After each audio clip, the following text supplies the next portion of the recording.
மகனே, மகளே, உன் வாழ்க்கையின் பாரங்களை நீ சுமக்க வேண்டுமென்று நான் ஒருபோதும் விரும்பவில்லை. அன்று அந்த சிலுவை மரத்தில் நான் தொங்கியது உன்னை துரத்திக் கொண்டிருந்த சாபங்களை என்மேல் ஏற்றுக்கொள்வதற்காகத்தான். உன் தரித்திரம், உன் வியாதி, உன் கண்ணீர் எல்லாவற்றையும் அந்த சிலுவையில் நானே சாபமாக மாறி சுமந்து முடித்தேன். அன்று யோர்தான் நதி ஆதாம் ஊழ்வரை நின்றதே, அது எதை குறிக்கிறது தெரியுமா?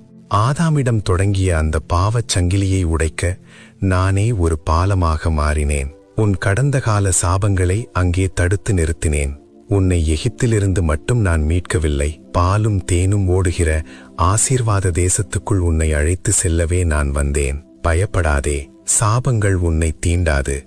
நான் உனக்கு கொடுத்த ஆசீர்வாதத்தில் தைரியமாய் நட, விசுவாசத்தில் நிலைத்திரு. நான் உன்னோடு இருக்கிறேன். ஆமேன். Download